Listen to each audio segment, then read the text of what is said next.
네, 안녕하십니까. 평생자산관리연구소의 유평창 소장입니다. 3월 한 달의 경제 이슈와 자산관리에 대해서 알아보는 맛있는 경제 브런치 시간입니다. 최근 국내외 금융경제 이슈 중에서 뜨거운 거 두 가지만 뽑아봤습니다. 첫 번째는요, 소비자 물가 상승률이 1%대를 왔다 갔다 하고 있습니다. 지금 최근 몇 달간 보면 0%로 갔다가 다시 1%로 올라갔다가 반등하고 있고 뭐 이런 입장입니다. 그러면서 2015년도는 사실 1%에 못 미치는 뭐 역대 최저의 물가 상승률을 기록해서 우리나라가 뭐 상당히 불황기에 들어가지 않느냐, 뭐 저성장에 들어가지 않느냐 이런 얘기 많았었는데 올해 2016년도에는 그것이 사실 맞는지 아니면 좀 더 지켜봐야 될지를 가늠할 수 있는 한 해가 되는데요. 사실 근원 물가 상승률은 그렇게 높지 않습니다. 지금 많이 좀 내려가고 있거든요. 같이. 그래서 1%대로 반등하기는 좀 어렵지 않겠는가. 즉 석유류와 농산물 가격을 뺀 근원 소비자 물가 상승률이 그전에는 계속 2, 3%로 움직이다가 최근에는 2%가 지금 안 되는 모양을 보여주고 있습니다. 또 하나의 이슈는요. 우리 콜금리 하면은 한국은행에서 제시하는 기준금리입니다.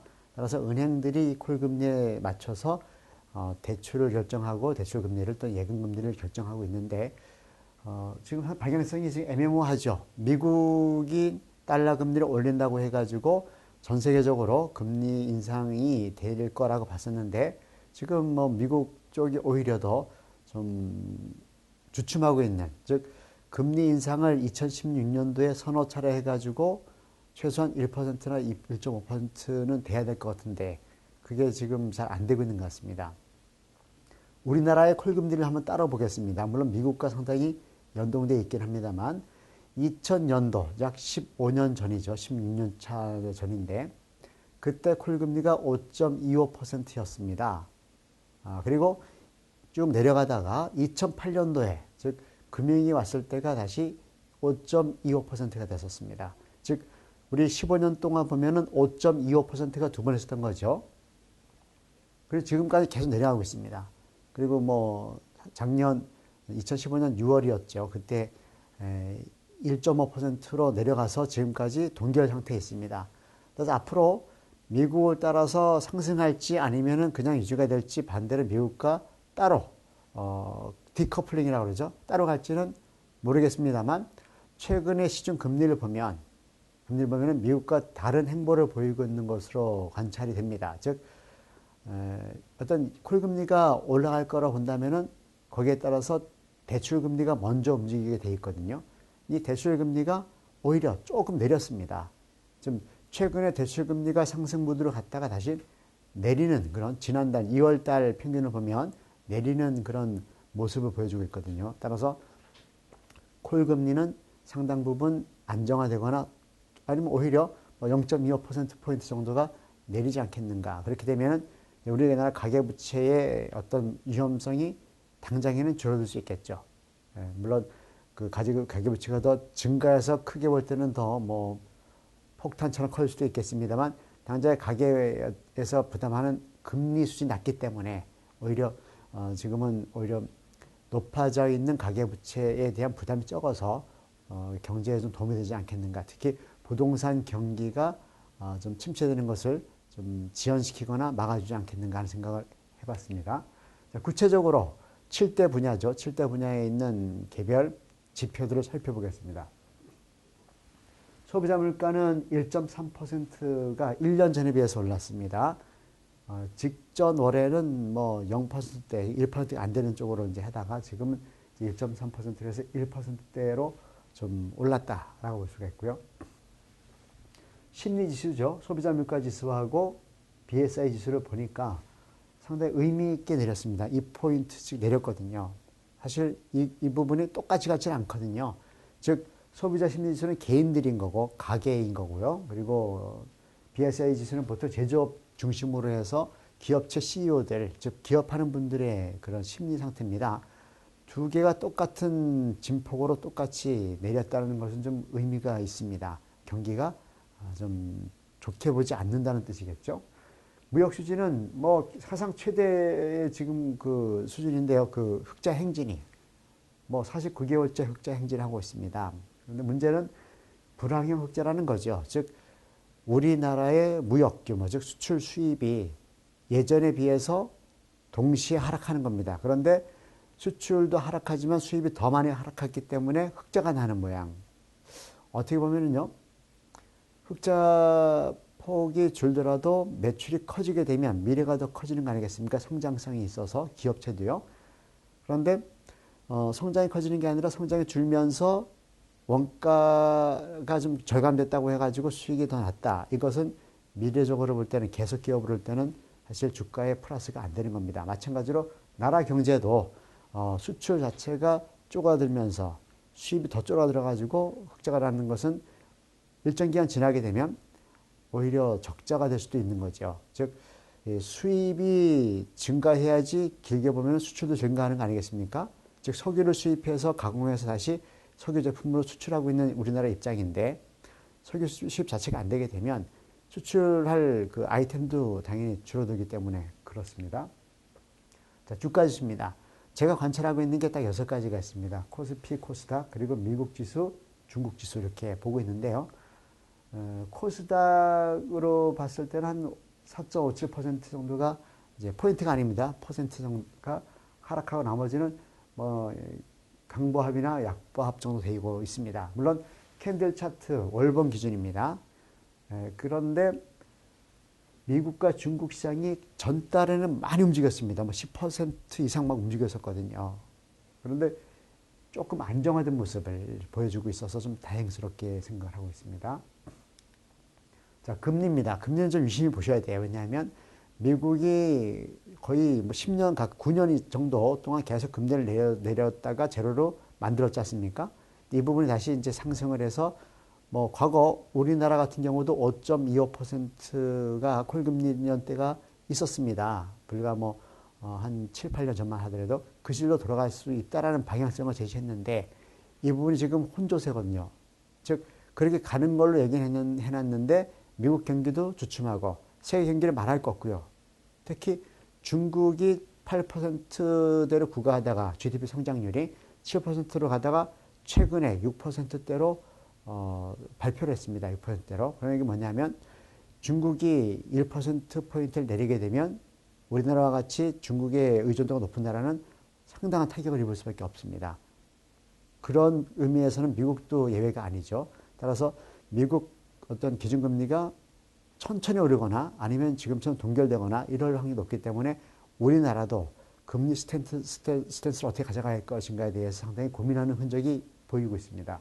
즉 3년 만기 국고채 수익률은 시중 금리의 지표가 되겠습니다. 이 부분이 좀 내렸다는 거죠. 0.16%포인트면 상당히 많이 내린 겁니다. 한 달 기준으로 월 평균으로 봤을 때 2월 한 달 평균으로 봤을 때가 1.47%라는 겁니다. 뭐 은행 정기예금 수준이라고 볼 수 있고요. 은행 최고금리는 1.162%, 1.62%.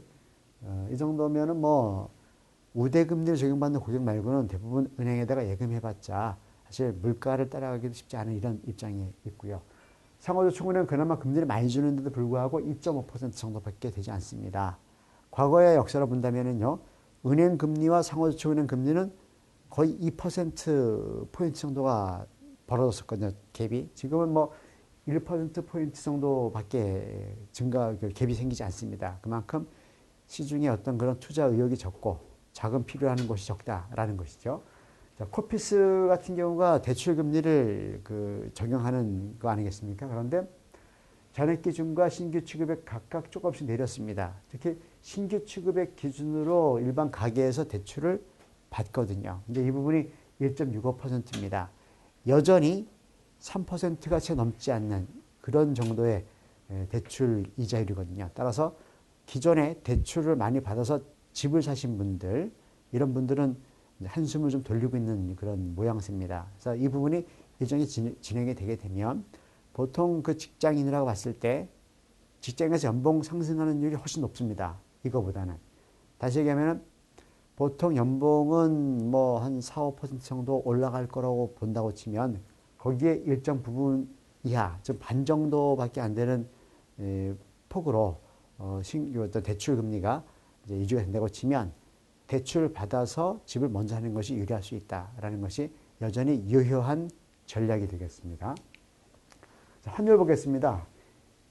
월 평균입니다. 월 평균. 즉 미국 달러에 대해서 우리 원화가 점점 원화 그 가치가 떨어지고 있죠. 즉 환율이 상승하고 있다는 얘기입니다. 1달러에 1,000원 하던 부분이 1,200원까지 올라갔습니다. 지난달 그 전달에 비해서는 15원 정도가 상승을 했거든요. 여기에 대한 배경이 여러 가지가 있습니다만 지금 산유국들이 상당히 그 어렵지 않습니까? 그러다 보니까 사우디아라비아 국부펀드라든가 이러한 자금들이 우리나라 들어왔다가 이제 다시 빠져나가는 과정, 또는 최근에 정부가 우리나라 외환 보유고가 상당히 많습니다. 뭐 한 3천억 달러 훨씬 넘거든요. 그 4천억 달러를 이제 넘보고 있는데, 이런 상태에서 어떤 우리나라 수출 기업들을 보호하는 정책 중에 하나가 이제 어떤 원화 평가 절하거든요. 즉 환율 올려서, 즉 우리 원화 가치는 떨어지지만 수출 기업들이 수출 대금을 원화를 바꿀 때 수익이 많이 나는 그런 거지 않습니까? 그런 걸로 인해 가지고 최근에 나오는 상품 중에 해외 주식형 펀드, 즉 해외 주식의 60% 이상을 투자하는 주식 전용 뭐 계좌랄까요? 이런 주식 펀드에 대해서는 3천만 원까지 1인당 비과세 해주는 상품을 개발했지 않습니까? 즉 뭐 평가 차익이라든가 양도 차익이라든가 환 차익에 대해서 비과세를 해줍니다. 즉 내년 2017년도 말까지 가입을 해야 되고요. 그 이후에는 10년간 발생된 그런 소득에 대해서 비과세를 해준다라는, 즉 다시 얘기하면 국내에 있는 달러를 퍼내기 정책을 하는 거라고 볼 수 있겠습니다. 그랬을 때는 앞으로 이 원달러 환율이 더 숫자가 증가하는, 즉 원화 가치가 떨어지는, 환율이 상승하는 이런 모습이 될 걸로 예상이 됩니다. 시중 통화량은 여전히 총통화죠. M2 높이 있지만은 그 증가율 자체가 감소하고 있습니다. 즉 마이너스는 아닙니다. 하지만 전전달은 9.9, 전달은 8.8, 뭐 이런 식으로 해서 지금은 7.5% 정도가 증가하고 있다. 이 얘기는 우리나라 시중에 있는 그 자금들이 좀 쪼그라들고 있다. 전달에 비해서, 이런 것을 표시하고 있고요. 투자자 예탁금이라든가 코스피 주식거래 대금은 약보합세를 보여주고 있고요. 펀드는 조금 강보합으로 모습을 나타냈습니다. 자, 원자재입니다. 원자재 가격이 좀 올랐죠. 두바이유라든가 국제금시세. 이 두 가지가 어쩌면 원자재 대표 선수격이기 때문에 제가 두 가지를 관찰하고 있는데요. 사실 이 원자재 가격이 약세했었죠. 상당히 금값도 많이 떨어지고. 그런데 금값은 많이 올랐습니다. 뭐 무려 한 달 사이에 평균 이제 국제금시세인데 온스당 103달러 올랐습니다. 즉 온스당 1100달러 수준에서 1200달러 올라갔다는 뜻이거든요.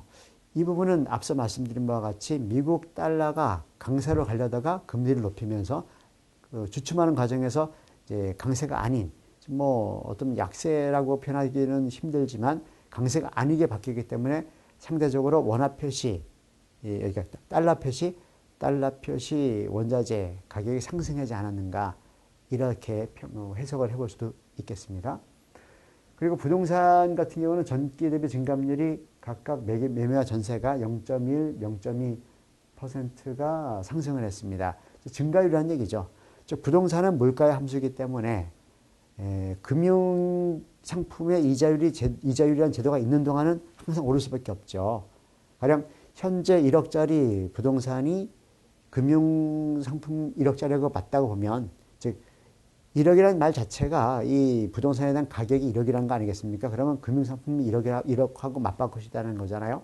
하지만 이 금융상품 1억 원은 금리에 따라서 계속 증가합니다. 연봉으로. 나중에 2억이 됐다. 한 뭐 일정 기간 후에, 10년, 20년 후에. 그랬을 때 이 1억 상당의 부동산은 양이 증가하지 않았지 않습니까? 희소하지 않습니까? 정해져 있고 증가하지 않고. 그렇기 때문에 금융 2억과 밸런스를 맞추는 과정이 물가 상승률이지 않습니까? 그러면 이 부동산은 늘 올라갈 수밖에 없죠. 특히 주택이라는 부분은 꼭 필요한 재화죠. 따라서 뭐 상가라든가 토지라 이런 부분들은 선택적인 부동산인데, 주택은 필수 부동산이기 때문에 아주 민감하게 반영합니다. 따라서 주택, 특히 전세 자금 이런 부분들은 물가 상승률보다, 통상의 물가 상승률보다 높게 되어 있습니다. 그래서 플러스이긴 한데 예전에 2015년도 현재는 뭐 0.4, 0.5 이런 식으로 큰 폭의 그 껑충껑충 올라갔다고 치면 지금은 이제 애기 걸음처럼 베이비 스텝처럼 조금씩 올라가고 있다. 즉 부동산 경기가 작년 2015년만큼 녹록하지 못하다. 이렇게 볼 수가 있는 거죠.